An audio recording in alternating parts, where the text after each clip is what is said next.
So, oftentimes we may think that complaining is a circumstantial issue, but actually it's a spiritual issue. It's not that we have bad circumstances, therefore we're complaining, although our circumstances may be bad. But it's that, firstly, we believe that we have this deep belief, maybe subconsciously, that we believe we're not supposed to face those circumstances, those bad circumstances. I mean, we may think, I'm such a good person, I help people, I'm, doing all these things, or I pray and read the Bible, so why are these bad things happening to me? So, firstly, we need to realize that just because bad things happen to us, it doesn't mean that it's necessarily a punishment. I mean, if we see about Job, he was called a perfect and righteous man who eschewed evil, yet he still had some of the most immense suffering happen to him that we know. So, in the same way, it's often not that bad circumstance can happen to anyone. It doesn't discriminate.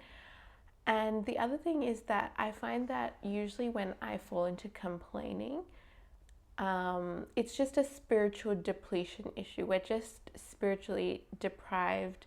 We haven't spent enough time with God. We haven't been meditating on His Word. So we start to deviate away from what His Word says, and we start to fall into our flesh and give into our feelings of not wanting to go through the suffering. But usually once I spend some time with God, I just become a different person. My circumstances haven't changed, they're the exact same, yet I now have a different perspective. I have a spiritual, godly perspective of my situation, so then I can handle it. I mean, nothing's changed. So, and I often wonder, wow, my circumstances haven't changed, yet yesterday I might have been, so down and out, and then today I'm just so happy.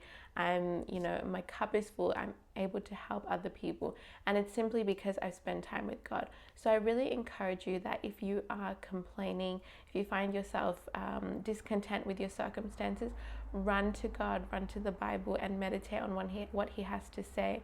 And I just want to read Philippians 4:12, which is, I know how to be abased, and I know how to abound everywhere and in all things.